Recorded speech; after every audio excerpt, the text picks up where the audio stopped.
Hello, my name is Denisha Hartz, and I will be presenting the monitoring, controlling, and closing portion of the Hoops for Hope project. The project will be consistently monitored throughout the process. Each project manager will cover a phase of the charter to ensure effective control. Donation storage. Donations will be tracked via computer charting.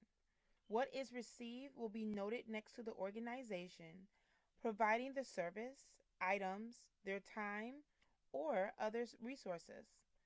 Donations will be stored inside an empty room at the university to ensure security of every item. The room will be securely locked and will only be allowed to be stored for 5 days. Donations will be returned immediately after the completion of the game. Budget tracking. The budget is $250 and Hoops for Hope would not exceed that amount. The tracking of the budget will be listed in Excel. Anytime there is an expense, the receipt will be kept and stored for proper tracking. The expense will then be recorded in Excel to monitor the usage of the budget and to make sure the budget is used properly in terms of items that pertain to Hoops for Hope. Event day training.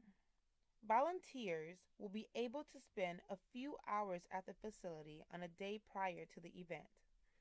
At the time of training, it's mandatory that all volunteers participate so that the event operates smoothly. Each volunteer will learn their roles for the day of the event. Each role will have specific tasks that will be taught to the volunteers. They will learn what is appropriate to say to guests and what is needed of them to help ensure the success of the event. Checkup meetings. Meetings will be held weekly to ensure the team knows the objectives for the week. Having set goals to accomplish will keep the team up to date on the progress of the project and provide effective communication. Checkup meetings will allow time for input and discussion on how the project is meeting the timeline given. Money collection. Money will be collected from participants via mail and in person. Once the money is received, it will be placed in a secure storage area that only those allowed to access it can.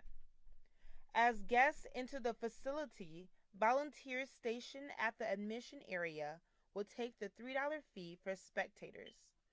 At that time, volunteers will let guests know of extra donations for the foundation.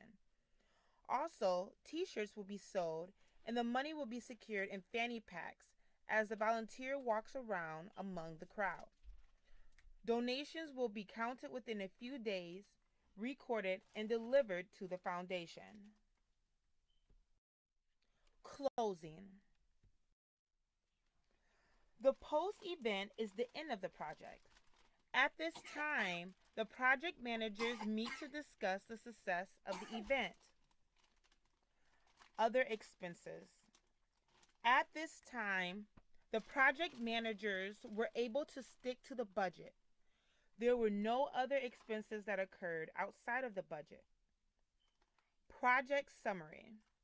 The project went well. With the time frame given, the event was executed effectively. If there was more time granted, the event could have been bigger in terms of marketing and getting more participants, more spectators, and raising a bigger fund for the organization. The project was fun, educational, and resourceful. Feedback. Participants and spectators were able to provide feedback at the conclusion of the event. It was a quick survey that rated the event and allowed visitors to express what they liked and do not like about the event. Feedback will be used to evaluate the success of the event. Lessons learned. The lesson learned is that communication is key to producing a successful event. Communication keeps the team focused and obtain the overall goals. Thank you.